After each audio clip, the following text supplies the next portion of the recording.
नमस्कार, सलाम वालेकुम। मैं हूं प्रतीक त्रिवेदी। इंडिया गेट में आपका स्वागत है। सवाल पहला यह है कि क्या टोपी पहनना जुर्म है?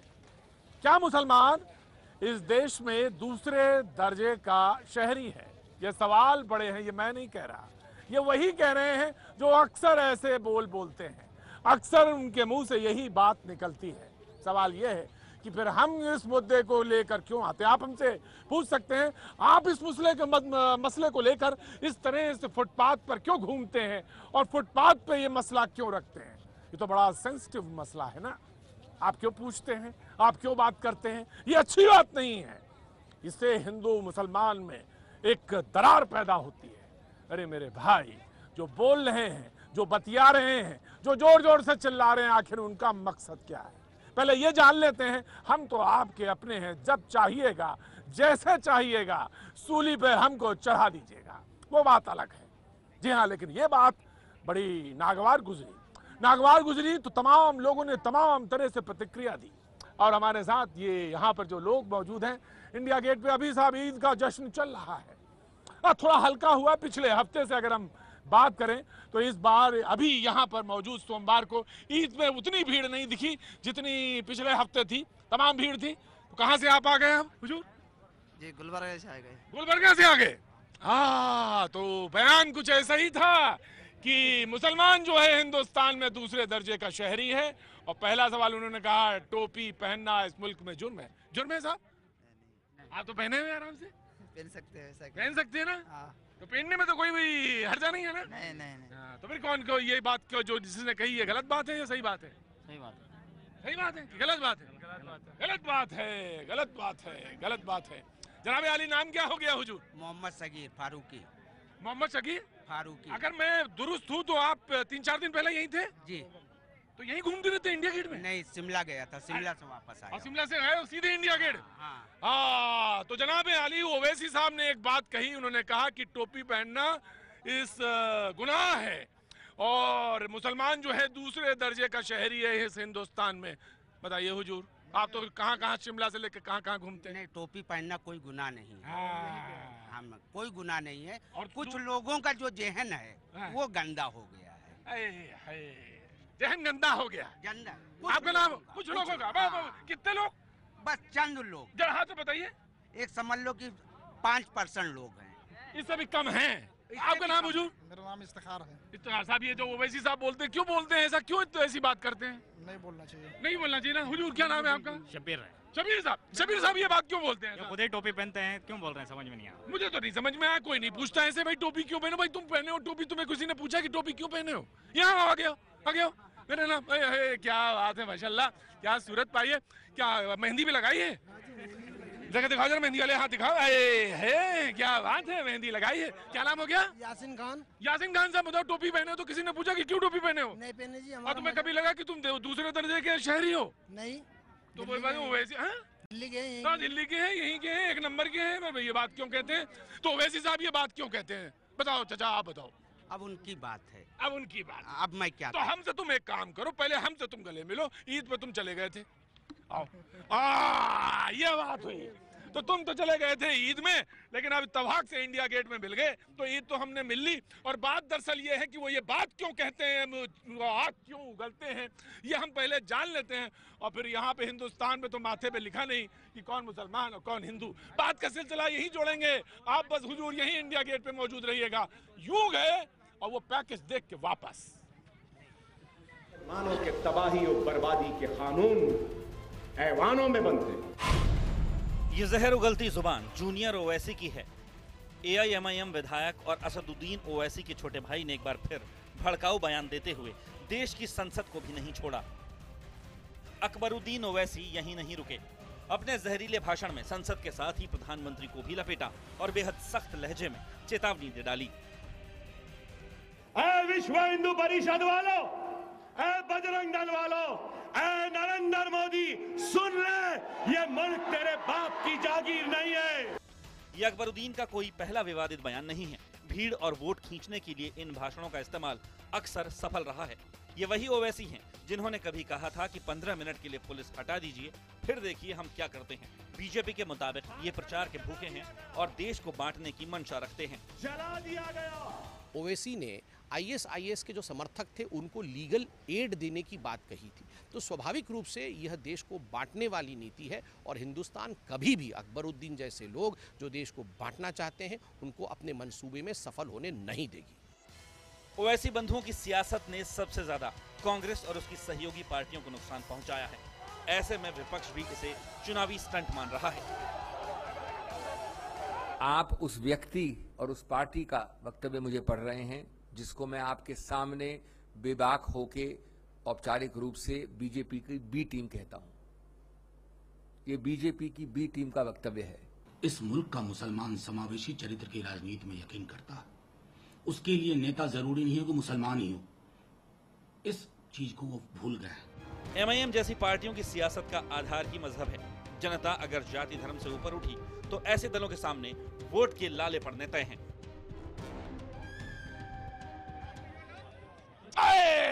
बस यही इंडिया गेट पे आज मसला है।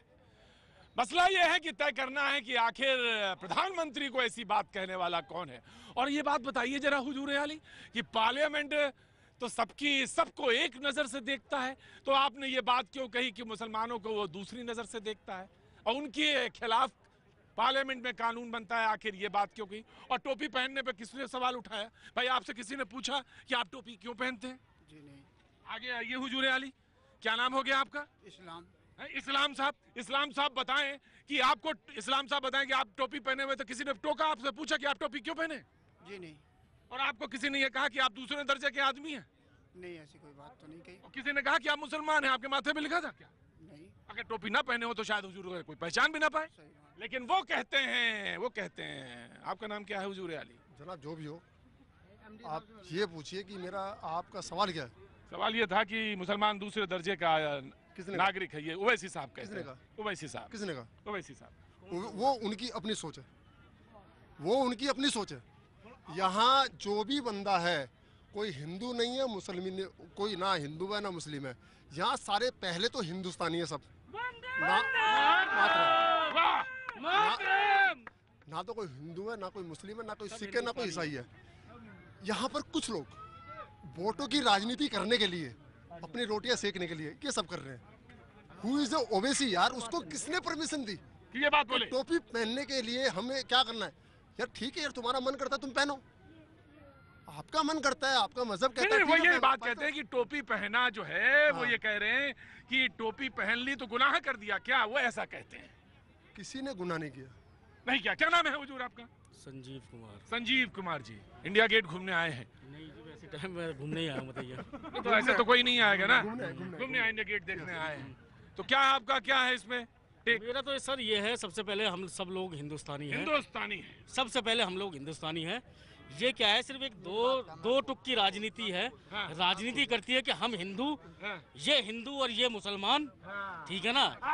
सारे कर्म कराते हैं। तो इनकी रोटियां कौन सेकेगा मेरे भाइयों, ये तो बताओ। अगर ये न लड़े, ये न लड़े तो राजनीति खत्म हो जाएगी। तो राजनीति का है चाचा। हाँ सर, ठीक है भाई, ये बात सही कह रहे हैं। जो भाई कह रहे हैं भी एकदम सही बोल रहे हैं। अच्छा एक बात और है, मेरा नाम है सलीम खान, आप बता रहा हूँ आपको, देख लिया, मेरा नाम है सलीम खान। वो तो मैं समझ गया था सलीम खान। इतनी बार माथा नीचे जमीन पे आया है कि बात समझ में आ गया था, ये सलीम साहब ही है। लेकिन देखिए हुजूर अली पहचान न पाया, मैं भी न पहचान पाया। बराबर। नहीं पहचान पाया? नहीं। तो आप कहाँ से हैं? मुंबई से। जी सवाल। हम सबसे पहले हैं सर हिंदुस्तानी। हमारा वतन, हमारा देश, हमारी माँ है, हमारा मजहब, मातृ वतन हमारा हिंदुस्तान है। जो आदमी राजनीति कर रहा है कि हम Hindu, we are so Indian, nothing everyone. Just सवाल यही है हुजूर आली, तो आखिर उनको बांटने में क्या नफा है? सवाल ये है कि अगर उनको वो बांटे ना तो फिर क्या कोई उनको पूछेगा? सवाल ये है कि क्या ऐसे लोगों के ऊपर, सवाल मैं रख रहा हूं सलीम भाई, क्या ऐसे लोगों की राजनीति बंद कर देनी चाहिए? Yes sir. सलीम भाई कहाँ से मैं हैं? कहता हूँ, मैं दिल्ली से ही हूँ, प्रॉपर पुरानी दिल्ली से हूँ। हाँ। मैं कहता हूँ ऐसे आदमी को राजनीति के अंदर होना ही नहीं चाहिए। क्या बात है, क्या बात है, बंद होना चाहिए, बंद होना चाहिए सर। ऐसी आदमी की पार्टी और ऐसे आदमी को बंद धर्म करना की चाहिए? कोई राजनीति ही नहीं होना चाहिए हिंदुस्तान के अंदर। हम हिंदू मुसलमान का है ना, ऐसे आदमी को देशद्रोह करार देके जेल के अंदर बंद करना चाहिए, जो जनजाति की राजनीति करता है, जो बांटने की जनजाति के मतलब बांटने की। जी, सवाल यह है, इंडिया गेट पे वंदे मातरम का नारा लगाने में यहाँ किसी को कोई एतराज नहीं है। वंदे! क्या बात है, मैं आपसे पूछूंगा भी नहीं आप कौन है, मुझे जरूरत भी नहीं है। जब आपने एक बार वंदे मातरम बोल दी, सवाल इस बात का है कि उनकी निगाह हर चीज ढूंढती है, उनकी निगाह धर्म ढूंढती है, उनकी निगाह ये ढूंढती है कि वो टोपी और टोपी की राजनीति, बंटवारा और बंटवारे से नफा। सवाल यही रखा था कि ऐसे लोगों की पार्टी और ऐसे लोगों पर प्रतिबंध लगना चाहिए या नहीं लगना चाहिए। साहब, यहाँ से आवाज हैदराबाद तक जाती नहीं है, हैदराबाद तक जानी चाहिए आवाज, लगना चाहिए नहीं लगना चाहिए। वक्त एक छोटे से ब्रेक का, ब्रेक के बाद हम फिर हाजिर होंगे और हमारे साथ वो नेता भी मौजूद होंगे, बातचीत के सिलसिले को आगे बढ़ाएंगे।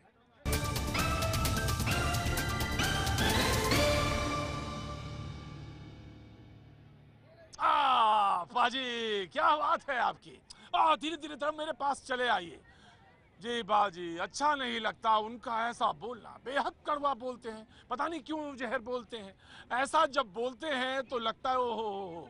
लेकिन हाँ, आज उसी मुद्दे को लेकर हम एक बार इंडिया गेट पे मौजूद हैं और हमारे साथ वो तमाम मेहमान भी हैं जिनसे हम आपका तारुफ कराएंगे।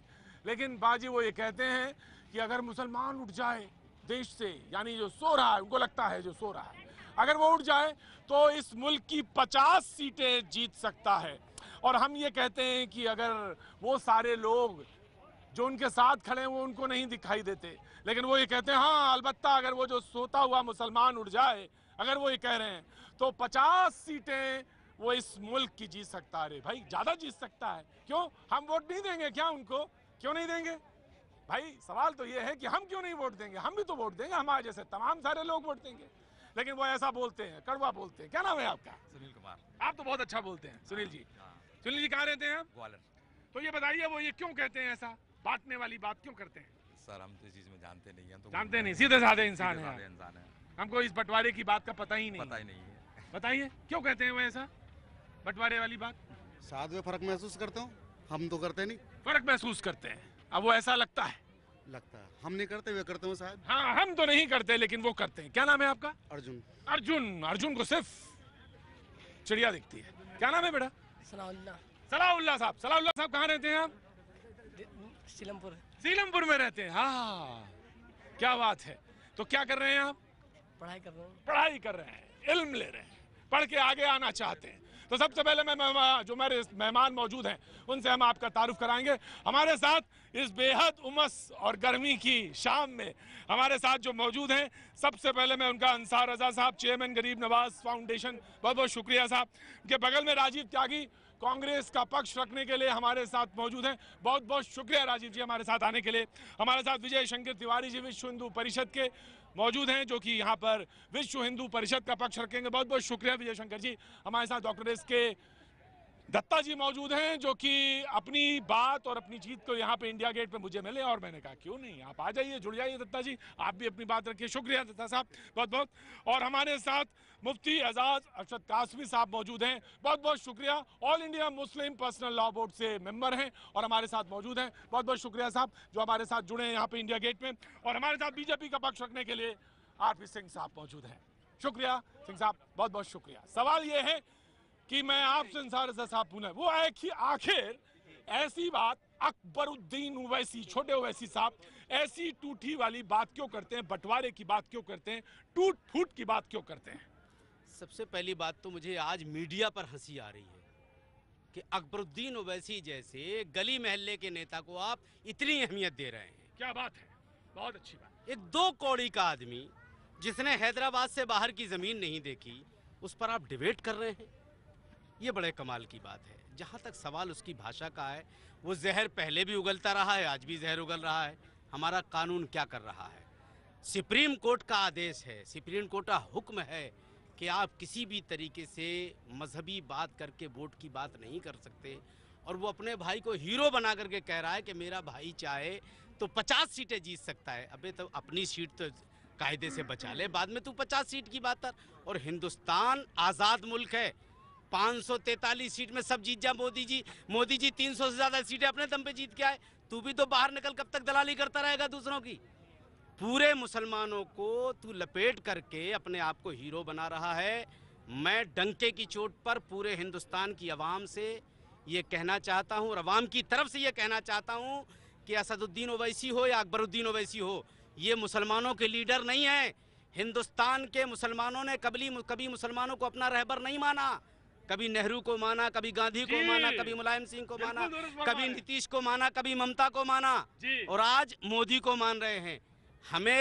हम ना तो हमारा मजहब सिखाता है कि किसी के लिए अभद्र भाषा का इस्तेमाल करो, ना हम ये कह सकते हैं कि हिंदुस्तान किसके बाप का है। वो ये कह रहा मोदी के बाप का, मैं कह रहा हूँ क्या असदुद्दीन ओवैसी के बाप का है हिंदुस्तान? क्या है? क्या नहीं, जोर से बोला करें। नहीं, क्या नाम हो गया आपका? सरफराज साहब कहते हैं नहीं, उनके बाप का नहीं है, ना उनका है ना उनके बाप का है, ये हम सबका, ये हम सबका है। क्या बात है? क्या नाम है आपका?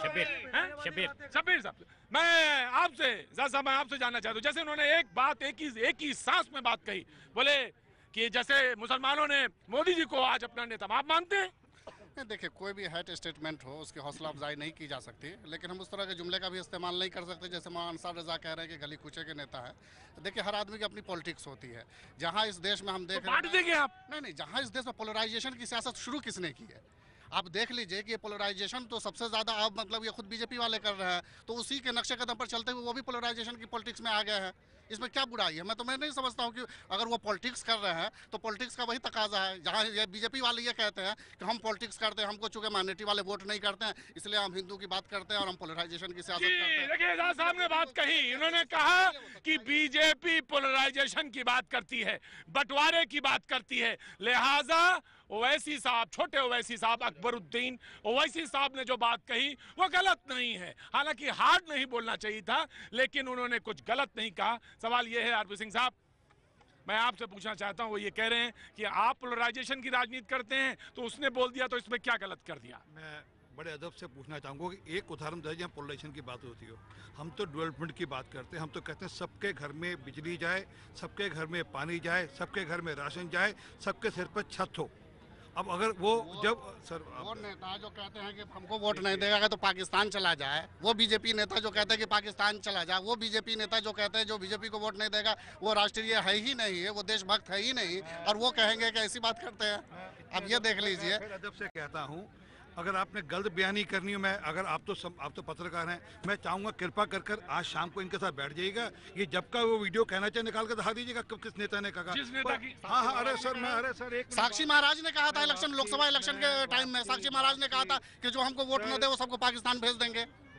वापसी मैं चाहूँ अरे सर इन्होंने कह दिया, अगर मुझसे सुनना सुनिए, अगर ऐसे आपने आक्रमण करनी तो हम चले जाते हैं।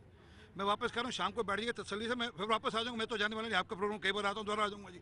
कृपा कर दिखा दें कि हम कब कहने कि देश का बंटवारा हम नहीं कह रहे, हम तो कह रहे हैं भैया हर के घर में राशन हो, हर के सिर पे छत हो, हर के घर में बिजली हो, हर के घर पे हर का बैंक खाता हो, हर के घर में रोजगार हो। इसकी चिंता करने की जरूरत है आज, इसकी चिंता करने मोदी। अरे सर एक मिनट सर, अरे देखिए अब देखिए क्या हालत है कि आप दो बात सुन नहीं पा रहे। आप जब बोल रहे थे मैं नहीं बोला ना सर, आप देखिए आप जब आप बोल रहे थे मैं नहीं बोला ना जी, अब मुझे बोलने दीजिए, मुझे बात करनी चाहिए, फिर आप बोलिएगा। अरे सुनिए, जुमलाबाजी छोड़िए, हकीकत सुनिए, थोड़ी हकीकत सुनिए। माहौल ऐसा माहौल हमने नहीं बनाया, पूरे देश में सर कैसी बात कर रहे हैं? आज इस देश में पूरी दुनिया के 100 से ज्यादा रिसर्च स्कॉलर इस वक्त आए हुए हैं जो सिर्फ रिसर्च कर रहे हैं कि देश में टॉलरेंस कहाँ चला गया, देश के अंदर कहाँ चला गया। आप ये चाहते हैं कि वापस देश बटे, जो जिन्ना के नाम पे राजनीति करते हैं, जो जिन्ना के नाम पे राजनीति करते हैं, वो ठीक है। आतंक कहाँ से फैला रहे हैं? जिन्ना के नाम पे राजनीति करते हैं, देशभक्ति है। क्या बात है? सर सारी गलती हमारी। आप बताइए पॉलिटिकल पार्टीज को हम लोग वोट क्यों देते हैं? हम जानते हैं कि AIM अच्छी नहीं है, वो इस देश के कल्चर पे अटैक कर रही है। यस, अकबरुद्दीन ओवैसी क्या क्या इस देश की सभ्यता के बारे में बोलते रहते हैं। बीजेपी वाले कहते हैं, ये बीजेपी वाले बहुत सीधे बनते हैं, ये लोग ये बोलते हैं कि राम मंदिर बनाएंगे, देश की सभ्यता को बचाएंगे। आप बताइए अभी तक क्या करा? अटल बिहारी वाजपेयी की सरकार आई थी, क्या करा अभी तक? इस देश का डिफेंस स्ट्रक्चर देखिए आप, क्या कर रखा है इस वक्त, बहुत बुरी हालत है। वोट तो हम लोग ही देते हैं ना, बात तो ठीक, वोट तो हम लोग ही देते हैं। अगर हम सब जानते हैं कि ये अकबरुद्दीन ओवैसी इस देश की सभ्यता पे अटैक कर रहा है, तो वो वोट कैसे पा रहा है? उसे हम वोट क्यों देते हैं? ये इस देश के लोगों को एजुकेटेड ही होने देते हैं। ये चाहते हैं कि हम ऐसी पॉलिटिकल पार्टी पे बैन लगा देना चाहिए। बैन नहीं लगा देना चाहिए, हमें अवेयर होना चाहिए, हमें खुद को अवेयर होना पड़ेगा। ये यही चाहते हैं कि हम अवेयर ना हो, हमें खुद को बदलना पड़ेगा। हम में से आवाज निकली। नौजवान मैं तुम्हारा नाम जानना चाहता हूँ। अक्षय शुक्ला। अक्षय शुक्ला कहना चाहते हैं कि हमको अवेयर होना पड़ेगा, और हो सकता है इस अवेयर होने में मैं बात तो बहुत चाकू की धार पे कहूंगा, जरूरी ये भी हो सकता है कि ऐसी बातों पे हम चौराहे पे आए ही ना, उसको तवज्जो ही ना दें। लेकिन सवाल है कि वो बंटवारे की बात करता है। मैं आ रहा हूँ सर, मैं आऊंगा आपके पास। मैं ये एक बात रह गई थी आपकी। देखिए दोस्त, मैं वापस कह रहा हूँ, राम मंदिर का मामला सुप्रीम कोर्ट में है। सुप्रीम कोर्ट का जो फैसला होगा वो मान्य होगा। हम कोर्ट के फैसले के बाहर नहीं जाएगा कोई भी, ये बड़ी स्पष्ट कहते हैं, ताकि ये बड़ी स्पष्ट हो जाए। अरे सुनिए, बिल्कुल है। अरे सुन लीजिए, अगर सुप्रीम कोर्ट के फैसले के अंतर्गत होगा, सुप्रीम कोर्ट के फैसले के बाहर नहीं होगा, पहली बात। दूसरी बात, अगर आपसी रजामंदी, जो सुप्रीम कोर्ट ने कहा कि आपसी रजामंदी हो तो रजामंदी के अनुसार होगा। अरे सुन लीजिए, रजामंदी के अनुसार होगा, उसके अनुसार होगा। तो चलिए सर, मैं अगर आप 6 दिसंबर को कौन सा कोर्ट का ऑर्डर मान लिया था आपने कि आज कोर्ट की दुआएं दे रहे हैं? 92 6 दिसंबर को कोर्ट का ऑर्डर माना था आपने। कोर्ट की धज्जियां जिस तरह से उड़ाई है आप लोगों ने हमेशा। मैं राम मंदिर के मंदिर के मामले में तो भगोड़े लोग हैं ये, कि जब बैठने की बात आई और बैठक से भाग गए, क्योंकि ये साक्ष्यों का सामना नहीं कर। आज बात ओवैसी की, इसलिए आजादी की पहले से ओवैसी को देखिए आप। यही ओवैसी हैं जो आजादी की पहले देश में यही आवाज लगाते थे कि इस देश के मुसलमान इकट्ठे हो जाओ, इनके साथ इस देश के जो मूल लोग हैं, हिंदू लोग, इनके साथ हम नहीं रह सकते हैं। और इसका परिणाम क्या हुआ? एक पाकिस्तान का भारत का बंटवारा हो गया और पाकिस्तान बन गया। आजादी के बाद फिर इस देश में यही शुरू हो गया। ये लोग कहीं भी संतुष्ट नहीं रहते हैं। आप अमेरिका ले लीजिए, आप ब्रिटेन, मतलब क्या है आपका? ये लोग ये कहीं भी संतुष्ट नहीं रहते। कौन लोग नहीं? ये लोग, मैं बता रहा हूँ, जो ब्रिटेन में यही नफरत की सियासत है, यही नफरत, जो ब्रिटेन में संतुष्ट नहीं है, जो अमेरिका में संतुष्ट नहीं है, जो अमेरिका में संतुष्ट नहीं है, राजू जी मैं रोकूंगा आपको, वो भारत में भी संतुष्ट नहीं है। वो यहाँ भी आवाज लगाते हैं कि मुसलमान इकट्ठा हो जाओ, एक हो जाओ। ये क्या मतलब हुआ? ये नहीं, आप ये तो इनकी क्या गलती है? इनकी क्या गलती है? जब आप इशारा करते हैं तो लोगों को लगता है कि अरे तो सुलझी बात कर रहे थे ये आदमी, ये तो सुलझी हुई बात कर रहा था ये आदमी। जो लोग आजादी से पहले ये कहते थे मुसलमानों इकट्ठा हो, इनके साथ नहीं रह सकते, वही लोग आज भी यही कहते हैं मुसलमानों इकट्ठा हो जाओ। यही नहीं, लोगों में जितने मुसलमान हैं, किसी से पूछो कोई जिन्ना को मानता है क्या? कोई नहीं। क्या मतलब है यार? फिर क्या मतलब? ये देखो, अस्फाकुल्लाह को मानते हैं? पूछे अस्फाकुल्लाह भगत सिंह के साथ लड़ा था। ये देखिए आप, फिर क्या इल्जाम हमारे ऊपर? हमारी क्या गलती है भाई? अगर अकबरुद्दीन ओवैसी कोई जहरीला बयान देता है तो भारत के मुसलमानों का क्या कसूर है? उसमें भारत के मुसलमान कहाँ से आ गए? मैं ये जानना चाहता हूँ विजय शंकर जी। अगर अकबरुद्दीन ओवैसी की सोच तंग है तो उसमें मुसलमान कहाँ से दोषी हो गया? बिल्कुल, ये लोग जो आवाज आपने वही कहा, ये आवाज जो वैसी लगाते हैं, जाकिर नाइक के साथ खड़े हो जाते हो, जो जिहादी पैदा करता है, ये पत्थरबाजों के साथ पत्थरबाजों के साथ खड़े हो जाते हैं, जो पत्थरबाजी करते हैं, वो सारे जो पत्थरबाजों के साथ खड़े हो जाते हैं, वो सारे लोग इस देश में अलगाववाद करना चाहते हैं। वो सारे लोग करना चाहते हैं। देखिए इस तरह की बातें, मैं उन्हीं के साथ सरकार, नहीं, बिल्कुल ये इस तरह जो बातें कर रहे हैं, ऐसी फिर कोई ना कोई मुस्लिम खड़ा हो जाकर बात करने के लिए। नफरत की सियासत वीएचपी वाले हमेशा से करते आ रहे हैं, और उसी सियासत की वजह से रिएक्शन में कोई मुस्लिम पॉलिटिक्स करता है। जब ये बांटते हैं तो इनकी पॉलिसी इसी बात पर है, बंटवारे की पॉलिसी ही है इनकी। अगर चंद मुसलमान आतंकवादी हो गए तो हर कोई मुसलमान आतंकवादी नहीं हो सकता। हम खून कल भी दिया था, आज भी देंगे और हमेशा देते रहेंगे। और मुसलमान हमेशा देश के साथ खड़ा है और खड़ा रहेगा। और एक बात और मैं जोड़ देता हूँ, कल भी एक जगह पढ़ते थे, आज भी एक जगह पढ़ते हैं, हमेशा एक जगह पढ़ेंगे। इस्लाम इसका हक नहीं देता कि कोई किसी का कत्ल करे। अगर जर्रा भर भी मुसलमान में ईमान है वो किसी का कत्ल नहीं कर सकता, वरना वो मुसलमान नहीं रह सकता। ये हमारे कलाम पाक में है। क्या बात है, ये मुसलमान हुजूर अली, क्या बात है। जब हिंदू मुसलमानों की वजह से भारत नहीं बच सकता, ना कल बटा नहीं आज बटेगा। कुछ नहीं, मैं जानता हूँ जी, ये हिंदू मुसलमान की वजह से ही बटा है। आज जो पाकिस्तान बना, ऐसी गलत फहमी है आपको, कोई नहीं सकता इनसे बात करनी। जो पाकिस्तान बना वो किस वजह से बना? हिंदू हिंदू विजय शंकर जी, विजय शंकर जी, विजय शंकर जी, विजय शंकर जी, विजय, मैं ऐसे शहरियों को, ऐसी शहरी जो यहाँ पे मौजूद है हमारे साथ, उनको मैं सलाम करता हूँ, इस्तकबाल करता हूँ। बिल्कुल जी, बिल्कुल मैं इस्तकबाल करता हूँ आपका, आपको सलाम करता हूँ, आपको सैल्यूट करता हूँ। नेताओं की वजह से मैं आपसे, नागरिक को ये सजा भुगतनी पड़ती है, गरीब आदमी को ये सजा भुगतनी पड़ती है। कोई नेता किसी दंगे फसाद में नहीं मरता, गरीब आदमी मरता है। जी मैं आ रहा हूँ, मैं कूल डाउन, जी, कूल डाउन। मैं अकबरुद्दीन ओवैसी पे बात कर रहा था, मैं वहीं आऊंगा। जी, मैं आ रहा हूँ, आरपी सिंह साहब, मैं आ रहा हूँ। मैं एक मामूली नहीं, सिंह साहब एक शहरी है, एक आम शहरी है, एक आम शहरी। जी, एक बार होल्ड डाउन। हाँ, अकबरुद्दीन ओवैसी सुनिए तो कांग्रेस की बात तो सुन लीजिए। को एक संदेश देना चाहेंगे हम। संदेश बहुत स्पष्ट है कि अकबरुद्दीन जी जाकर के अपनी विधानसभा में अगर काम करते, शिक्षा के मंदिर खोलते, चिकित्सालय खोलते, सड़कें बनाते, तो निश्चित रूप से आप कहीं ना कहीं देश की सेवा कर रहे होते, अपनी कौम की सेवा कर रहे होते। बिल्कुल सही बात है। और 2013 में भी इन पे एनएसए लगा के जेल में बंद किया गया था, आगे भी बंद होंगे। रही बात हिंदू मुस्लिम की, जो बात वो उठाना चाहते हैं, बहुत स्पष्ट कह दूं, ये अक्षय शुक्ला है, ये नौजवान है, और एक ये मुसलमान नौजवान है। इन दोनों नौजवानों को प्रतीक जी, अब अगर आप देखेंगे तो दोनों गले मिलने में कोई दिक्कत नहीं, इनको गले मिलने में कोई दिक्कत नहीं है। सर हमें कोई दिक्कत नहीं, लेकिन सर मुसलमानों को प्रॉपर मार्गदर्शन नहीं मिला। आप ये बताइए कौन सा लीडर सही है? क्या वो ओवैसी सही है? क्या ये जामा मस्जिद का जो निजाम है, जो इसका हेड है, वो सही है? रोज बोल जाते हैं जब आम कभी बीजेपी को समर्थन दे देते, कभी कांग्रेस को समर्थन दे देते। मैं जानता को गले मिलने में कोई दिक्कत नहीं है, कोई दिक्कत, लेकिन ये सियासत है, और इस सियासत में एक शेर पढ़ देता हूँ, सियासत को लहू पीने की लत है, बाकी मुल्क में सब खैरियत है। कट्टरपंथी ताकते, ये हिंदू है, ये मुस्लिम है, ये सिख है, ईसाई है, ये चारों भाई हैं। अगर ये चारों भाई मिलते हैं तो हिंदुस्तान का मुक्का बनता है, वो पाकिस्तान को भी ठोक देगा और सारी समस्याओं से विजय प्राप्त कर लेगा। और ये चारों अलग अलग रहेंगे तो हिंदुस्तान कभी फतेह हासिल नहीं कर सकता। पहली बात। दूसरी बात जो मैं कहना चाहूंगा, बहुत स्पष्ट कहना चाहूंगा, कट्टरपंथी ताकते इस्लाम के लोगों को मानने वाले भी हिंदुस्तान में, और हिंदू धर्म के मानने वालों में भी कट्टरपंथी ताकते हैं। उन दोनों से कहना चाहूंगा, अगर इतने कट्टर हो तो अपने बच्चों को दंगों में आगे करके देखो ना, जब वो मरेंगे जब पता चलेगा खून का दर्द क्या होता है। कभी नेता का बच्चा नहीं मरता देखा होगा, कभी आग में जलता नहीं देखा होगा, और जब नेता मरता है तो निश्चित रूप से उस जिस दिन नेता मरने शुरू हो जाएंगे, देश में दंगे बंद हो जाएंगे, अमन हो जाएगा। पर हुआ उल्टा था, जिस दिन नेता मरे उस दिन से दंगा शुरू करा दिया था।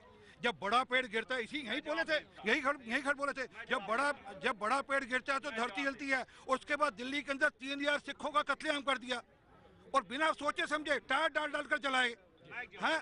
नेता मरने के बाद, अरे नेता आपका मरा, किसी ने मार दिया होगा, आपके इशू होंगे, उस कारण से आपने दिल्ली भर में शह लगा कर आप लोगों को कह कर लोग मारे। इशू उसका नहीं है। इशू, अरे एक मिनट, इशू ये नहीं है। इशू आज बड़ा इशू है, इशू बड़ा है। इशू है कि हम किस प्रकार के लोगों को छूट देने हैं समाज में, और ऐसे लोगों, आज इतने मेरे दोस्त खड़े हैं, मुसलमान दोस्त भी खड़े हैं, मेरे भाई खड़े हैं, ये उनके साथ नहीं है, ये उनके साथ नहीं है, ये उनके खिलाफ है, ये उनके साथ नहीं है। ये जितने लोग यहाँ पर जो तरजीम को भी जो रिप्रेजेंट करें, वो भी उनके खिलाफ है, वो उनके साथ नहीं है। अरे सर एक बात मैं पूरी करूँ, वो उनके खिलाफ है, परंतु कुछ लोग उनको चला रहे हैं, कुछ लोग उनके साथ गठबंधन करते हैं, कुछ लोग उनके साथ सहयोग करते हैं, कुछ लोग उनके साथ अपनी दोस्ती निभाते हैं, और वो आज कहते हैं, आज वापस से पाठ पढ़ाने की कोशिश करते हैं। और ये वही लोग हैं, और उनमें से कुछ लोग हैं जो जाकर नायक के साथ जाकर मंच भी शेयर कर लेते हैं, और अलगाववादियों के साथ सरकार भी चला रहे हैं। अगर हिम्मत है तो आज बीजेपी सरकार को चाहिए कि देश का प्रधानमंत्री ऐलान करेंगे, कल से पीडीपी के साथ हमारा समर्थन वापस। अगर अगर हिम्मत है तो बात करो, मैं एक बात कहना चाहता हूं। तमाशा मत करो। वो लोग जो अफजल गुरु को अपना हीरो मानते हैं, उसके साथ बीजेपी सरकार बना रही है, यहाँ आकर के कहती है कांग्रेस ने सिख मरवा दिए हैं। क्या मतलब डबल ढोल वाली बात मत करो, एक तरफा बात करो। एक ही चीज जैसे नहीं, जैसे हम लोग अकबर को या उसके कोई भी हेट स्टेटमेंट को हम लोग कंडम कर देते हैं, क्या इनमें हिम्मत है कि वरुण गांधी के स्टेटमेंट को कंडम कर दे? क्या इनमें हिम्मत है कि साक्षी महाराज के कंडम कर सके? क्या इनमें हिम्मत है कि आदित्यनाथ के स्टेटमेंट को कंडम कर सके? क्या इनमें हिम्मत है? करके दिखाएं कंडम। अभी वरुण गांधी ने क्या कहा था इलेक्शन के टाइम में? हाथ काटने की बात कह दी थी, जो वोट नहीं करेगा। वरुण गांधी को जेल भी जाना पड़ा इसके लिए। कंडम करके दिखाए ना, हिम्मत है तो। हम लोग तो सदस्य कंडम करते हैं। मुझे कहने की जरूरत है, इन्होंने खुद बता दिया कि वरुण गांधी को जेल जाना पड़ा। तो जेल तो अकबर को भी जाना पड़ा, जेल तो अकबर को भी जाना पड़ा, फिर जाएगा। अगर गलत करेगा जाएगा, कोई भी गलत करेगा। आपका दोहरा रुख नहीं होना चाहिए। अब ये सवाल उठाया पीडीपी से अलग होने का, आप अगर इतने देशभक्त हैं तो कश्मीर आज लहू लहान है, वहाँ का जो है गवर्नर छोड़ने के लिए मजबूर है, लेकिन आपके जो सवाल इसी मुद्दे पे है कि दोहरा रुख नहीं हो सकता। मैं आऊंगा, मैं आ रहा हूं। दोहरा रुख नहीं हो सकता, दोहरा रुख नहीं हो सकता। सिंह साहब आप मौजूद रहे हमारे साथ, सारे मेहमान मौजूद हैं। वक्त एक छोटे से ब्रेक के बाद हम फिर हाजिर होते हैं।